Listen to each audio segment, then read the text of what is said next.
वर्ग में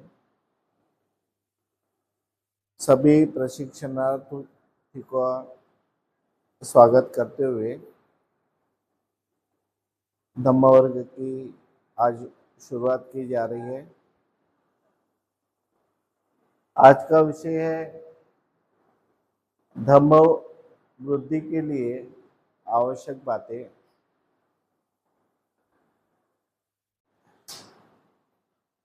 कोई भी संस्था है या कोई भी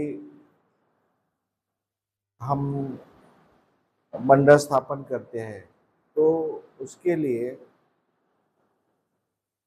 कुछ बातें जरूरी होती है, तभी वो संस्था टिकती है, मंडल टिकता है और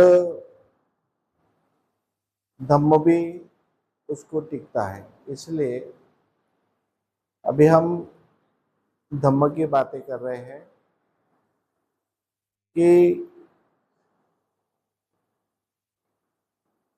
जो बुद्ध ने स्थापित किया हुआ धम्म है, ओरिजिनल बुद्ध ने धम्म को स्थापित किया, ओरिजिनल बुद्ध का धम्म ही है। धम्म में मूलतः जो धारणाएं है धम्म की, वो मूलतः धम्म की धारणाएं जो होती है उसमें ज्यादातर ज्ञान होता है, लोगों के मन को परिवर्तन करने का जो कार्य होता है, जनशक्ति बढ़ाने का काम धम्म करता है। और ये धम्म का काम है। और धर्म में अक्सर धर्म का प्रमुख, जो कोई भी धर्म का है उसका प्रमुख धर्म में एक ईश्वरीय ताकत होती है। कोई भी धर्म लो, एक ईश्वरीय ताकत है, उसके ईश्वरीय ताकत है, उसके अलग अलग नाम होते हैं। कोई अल्लाह कहेगा, कोई गॉड कहेगा, कोई परमेश्वर कहेगा। तो धर्म की जो संकल्पना होती है, धर्म रिलीजन, हर धर्म, कोई भी विश्व का कोई भी धर्म लीजिए, धर्म में एक शक्ति, विशेष शक्ति जिसको बाबा साहब ने कहा है, एक विशेष शक्ति होती है। वो अदृश्य होती है, दिखती नहीं वो शक्ति, लेकिन शक्ति होती है। और उस शक्ति, सबसे महत्व की बात है कि वो शक्ति के वजह से सब जो दुनिया चलती है, संसार में जो कुछ घटनाएं घटती है, तो उस शक्ति से होती है। और उसमें उस शक्ति को उन्होंने अलग अलग नाम दिए, लेकिन अदृश्य शक्ति होने के वजह से उसको कोई चैलेंज नहीं कर सका। आज तक कोई चैलेंज नहीं किया और आगे भी चैलेंज नहीं कर सकता, क्योंकि वो अदृश्य शक्ति है। तो लोग कहते हैं कि अदृश्य शक्ति है। हम सत्य तभी मानेंगे कि जब अदृश्य शक्ति किसी दूसरे रूप में प्रकट होती है। दूसरे रूप में अगर प्रकट हो जाती है, दूसरे रूप में अगर वो शक्ति दिखती है, तो कुछ लोग बोलते हैं उसको हम समझ जाएंगे ये शक्ति है। लेकिन कुछ ऐसी शक्ति उन्होंने मान्य की धर्म के माध्यम से, रिलीजन के माध्यम से, कि वो शक्ति दूसरे रूप में प्रकट होती है, फिर भी वो कभी दिखती है, कभी नहीं दिखा देते। तो उन्होंने अनेक नाम दिए, ईश्वर नाम दिए, गॉड नाम दिए, क्रिश्चियन लोगों ने अलग नाम दिए, मुस्लिम लोगों ने अल्लाह नाम दिए, हर एक प्रकार का उन्होंने अलग अलग नाम दिए। और हिंदू धर्म में भी उनको ईश्वर परमेश्वर नाम दिया है। तो उन्होंने अलग नाम दे करके वो शक्ति है, और शक्ति सब कंट्रोल करती है, नियंत्रण शक्ति के हाथ में होता है। तो उसके बाद में उस शक्ति को ये करने के लिए, शक्ति को एडॉप्ट करने के लिए, जैसे अभी धूप से जो अभी इलेक्ट्रिक बन रही है क्या नहीं? तो धूप जो कड़ी धूप होती है उसको, वो जो अपन लगाते हैं उसको क्या लगाते हैं? पैनल लगाते हैं वो, हाँ, सोलर सिस्टम, सोलर में जो लगाते हैं ना, तो वो उसको एब्सॉर्ब करती है। वो जो धूप होती है सूरज की, उसको एब्सॉर्ब करती है और वो उसको रिफ्लेक्शन करती है। तो उसी तरह से उन्होंने कहा कि ईश्वर एक ऐसी शक्ति होती है और वो उसको रिफ्लेक्शन करने वाले अलग है। जैसे मोहम्मद पैगंबर है, मोहम्मद पैगंबर ने क्या कहा कि उसने भी शक्ति माना कि है अल्लाह की शक्ति है, अल्लाह की दुआ है, मैं तो पैगंबर हूँ, मैं उसको शक्ति को मैं प्रसारित करता हूँ, लोगों तक पहुंचाने का काम मेरा है। लेकिन वो शक्ति किसी ने देखा नहीं अल्लाह को, लेकिन वो सभी कहते हैं कि अल्लाह की शक्ति है, और उसको प्रचारित करने वाले लोग यानी मोहम्मद पैगंबर है। उसी तरह हिंदू धर्म में भी जो शक्ति है, अब उसको अनेक लोगों ने फिर वो ब्रह्मा विष्णु महेश गौरी गणपति ये सब शक्ति के स्रोत है, जिन्होंने उस शक्ति को अपने में एब्सॉर्ब किया और उन्होंने अपने शक्ति द्वारा दूसरे को प्रदर्शित किया। और क्रिश्चियन लोगों ने भी, यीशु कहता है कि गॉड है और गॉड ने शक्ति यीशु को दिया, और यीशु ये मसीहा है, पुत्र है, उसने शक्ति को वो प्रसारित किया। तो हर एक धर्म में ऐसी बात है। बुद्ध धर्म में या बुद्ध धर्म में भी ऐसी कोई ईश्वरीय बात नहीं कहा कि ऐसी कोई एक चमत्कारिक अलौकिक शक्ति है, ये बुद्ध धर्म में ये बात नहीं है। बुद्ध धर्म ये सबसे अलग है। तो उसमें उस शक्ति को मनुष्य तक पहुंचाना है। तो मनुष्य तक उस शक्ति को पहुंचाने के अलग अलग तरीके हैं। तो जो किसी ने ज्ञान के द्वारा पहुंचाने का काम किया, किसी ने कर्मकांड के द्वारा पहुंचाने का काम किया। बुद्ध के जमाने में बुद्ध ने जो अपना ज्ञान था, वो ज्ञान उन्होंने ज्ञान के द्वारा पहुंचाने का काम किया। बुद्ध ने जीवित रहते समय, वो जब तक जिंदा थे तब तक ना कोई मूर्ति थी, ना कोई किसी की पूजा होती थी, कोई मूर्ति नहीं थी, देवी देवता ही नहीं थे, तो पूजे का मतलब नहीं था। तो बुद्ध ने ज्ञान के द्वारा लोगों को प्रशिक्षित किया, और ज्ञान के द्वारा जो विचार था, अपने विचार को लोगों तक जन जन तक पहुंचाने का काम उन्होंने स्वयं किया। और भिक्षु को भी कहा कि भिक्षु चरत भिक्खवे चारिकम बहुजन हिताय बहुजन सुखाय। भिक्षु तुम चारिका इसलिए करो कि बहुजन हिताय बहुजन सुखाय, लोगों के हित के लिए, सुख के लिए, कल्याण के लिए तुम काम करो। तो लोगों ने भी अपने जो बुद्ध का विचार है वो लोगों तक पहुंचा है। इस तरह से बुद्ध के पहले जो भी थी वो कर्मकांड की विधि थी। बुद्ध के पहले जो कर्मकांड होते थे, यज्ञ यज्ञ होता था, पूजा होती थी, यज्ञ में बड़े बड़े बलि दिया जाता था, तो बुद्ध ने उसका विरोध किया। तो जो बुद्ध के साथ में जो नागवंश लोग थे, जो जंगल में रहते थे और उन बड़े बड़े राजा थे, तो वो जंगल तोड़ करके यज्ञ करते थे। तो जो नाग लोग थे वो यज्ञ को होने नहीं देते थे। उनका जो नाग लोगों का और जो ऋषियों का, उस समय के जो ऋषि थे कर्मकांड करते थे, उनके विरोध चलता था।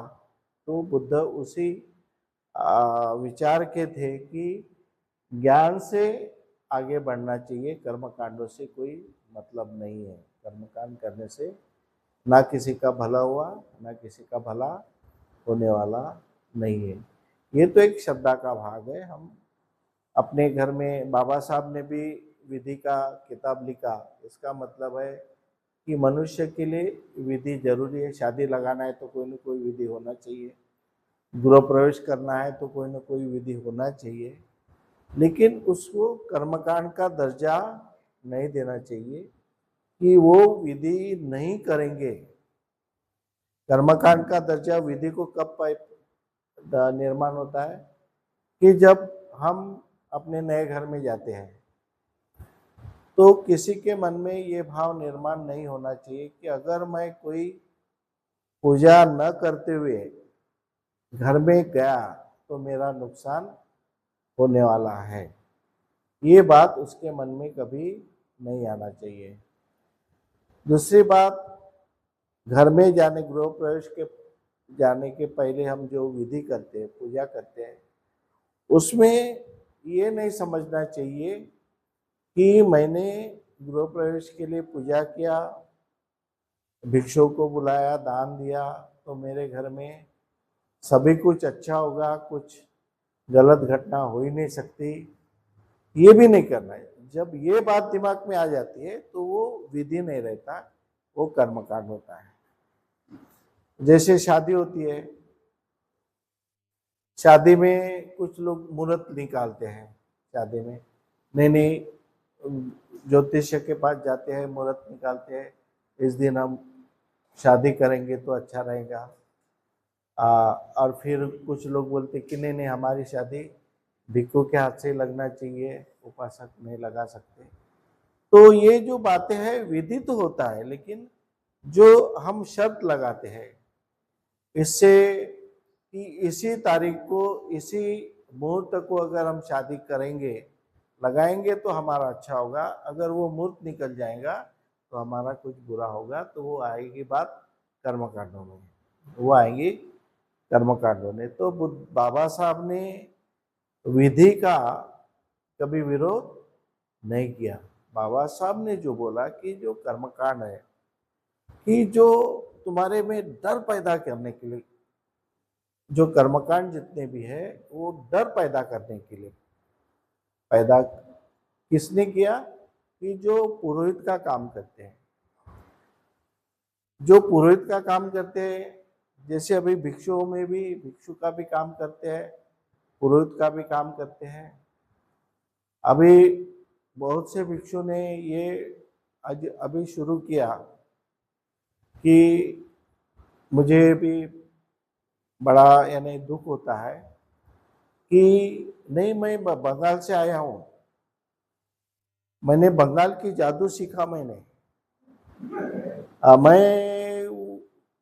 इधर से आया हूँ जंगली भाग से, तो जंगली लोगों से मैंने वो विधि सीख के आया। वो मेरे में वो जो एक विशेष ताकत जो हिंदू धर्म में मानते हैं कि एक विशेष ताकत होती है, तो आज वो विशेष ताकत कुछ भिक्षु अपने में बताते हैं कि मेरे पूजा से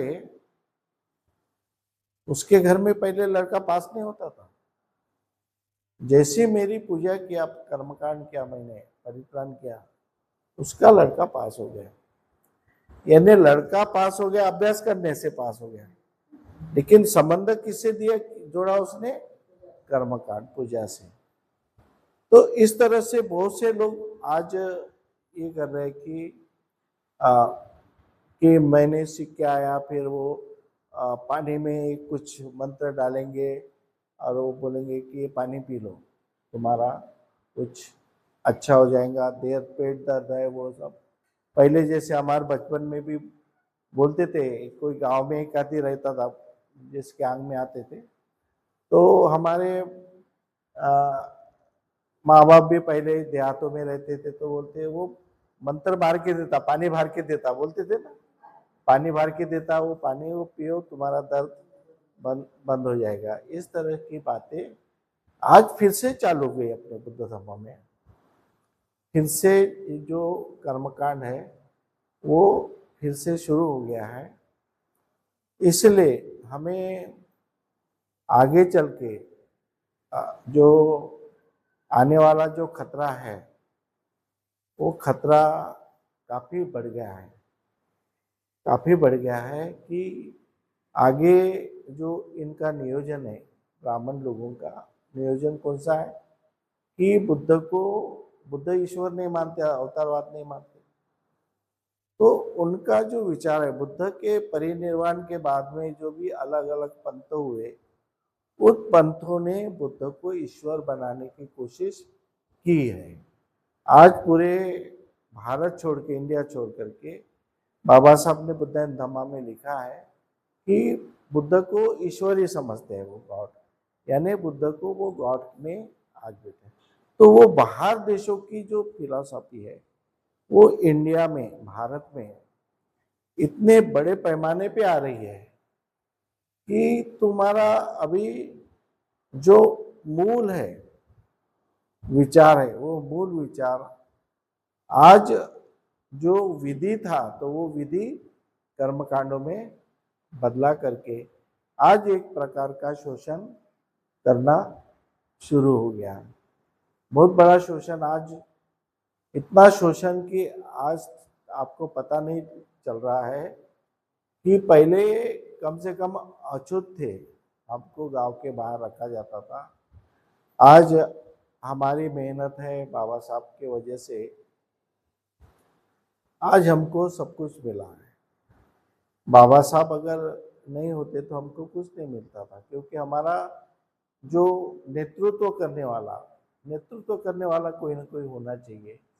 बिना नेतृत्व, आपको जैसे बिहार में कार्यक्रम लगाना है, कार्यक्रम अपने आप नहीं लगता, तो कोई ना कोई तो लगाता, कोई ना कोई वक्ता को नियुक्त करता है, कोई ना कोई फिर उसका प्रचार करता है, तब वो होता है। तो हमारी जो परिस्थिति बदली, वो बदली बाबा साहब आम्बेडकर के नेतृत्व की वजह से आज हमारी परिस्थिति बदली। तो आज नागपुर में साधारणतः हमारे लोगों का एक वर्चस्व है पूरे इसमें, और आर्थिक संपन्न भी हम लोग हैं, हमारे पास सब कुछ है। तो इसमें क्या हुआ कि सारा जो शोषण करने वाली जो नीतियां है, जो इसमें नागपुर में ज्यादा अटैक हो रही है, अटैक कर रही है। कि हमने देखा ना, वो सावित्रीबाई फुले में भी हमने मीटिंग ली थी कि 2 भिक्षु आए थे, लड़के थे, मैंने देखा दोनों को भी कम उम्र के थे और अच्छे थे। वो तांबे की तार बुलाते थे, हर एक को बोलते कि तुम तांबे की तार लेके आओ, फिर वो उसको चक्र बनाते थे, उसका एक और उसमें मंत्र है, तुम्हारे घर में वो लगा दो तो तुम्हारे घर में बीमारी या फिर प्रकोप, जो ईश्वर का प्रकोप, जब हमारे इसमें ईश्वर ही नहीं तो प्रकोप का क्या संबंध है। नहीं, प्रकोप नहीं होगा, तुम्हारे घर में कुछ गलत नहीं होगा, जो भी होगा वो चक्र खत्म करेगा। जैसे ताबीज बांधते हैं ना बहुत से लोग, पहले हम भी ताबीज बांधते थे ना, तो मुझे भी बांध के दिया था ताबीज। वो एक जन आया था देहात से हमारे घर में, तो बोले उसको बहुत समझता, बोले मंत्र विद्या, तो उसने बोले कि भाई ताबीज बांध के देता, तो उसने वो पहले ताबीज मिलते थे छोटे छोटे, तो मैं बोले इस ताबीज में क्या है, बोले ताबीज में रात को 12 बजे हम जाते बोले। और जो हनुमान के मंदिर में रात को 12 बजे कोई जा नहीं सकता बोले, लेकिन हमारे में वो विद्या है बोले, हमारे में वो पावर है बोले कि रात को 12 बजे जाके हनुमान के मंदिर का जो सिंदूर है वो सिंदूर लाते बोले। और जो अभी आपको तावीज दिया है वो तावीज में हनुमान का सिंदूर है बोले। तो सिंदूर लगा के तावीज बनाया मंत्र से, आपको कहीं भी जाएंगे तो भी कुछ होने वाला नहीं है। तो हम मानते थे, हम मानते थे, हम भी ऐसा नहीं कि सब इसमें से हम लोग गुजरे हैं, ऐसी परिस्थिति से गुजरे हैं। तो अभी जो प्लानिंग चल रहा है, अभी प्लानिंग चल रहा है कि बुद्ध एक छूटे हुए हैं। पूरे विश्व में बुद्ध एक ऐसे व्यक्तिमत्व है कि जिन्होंने ईश्वरीय स्वरूप को, ईश्वरीय ताकत को, जो एनर्जी होती है उसको उन्होंने रिजेक्ट किया, नकार दिया कि ईश्वरीय ताकत कोई होती नहीं है। जो कुछ भी ताकत होती है इंसानी ताकत होती है। इंसान, मनुष्य के अंदर जो कुछ ताकत होती है वो मनुष्य के अंदर होती है, ईश्वर के अंदर होती नहीं। ये जो इसके वजह से आज वो पुरोहित वर्ग ऐसा निर्माण हुआ बाहर देशों के आकर ये वगैरह कि आज वो परित्राण, पूजा अर्चा ऐसे करने से ऐसा होता है, ये गाथा बोलने से। मुझे भी कुछ लोग बोलते हैं कि बंटी जी ये गाथा गाने से, एक भाई के सांप दिखा, उसको सांप दिखा तो बाथरूम में सांप दिखा, वो नहाने गई थी, ऐसी छोटा सा गरीब होंगे वो, ऐसा बाहर नहाने का होगा, वहाँ सांप दिखा तो बोले एक गाथा है बोले बंते जी। वो गाते से वो जो सांप दिखा बोले वो किसने तो भी भेजा बोले, वो सांप ऐसे नहीं आया बोले, किसने तो भी भेजा था बोले मुझे मारने के लिए, लेकिन वो टल गया बोले मेरा भूत। तो गाथा है बोले, उस गाते से वो टल जाता बोले। वो एक गाथा तो बोला, वो गाथा तो मुझे आती नहीं बोला, वो कौन सी गाथा है, क्या होता है।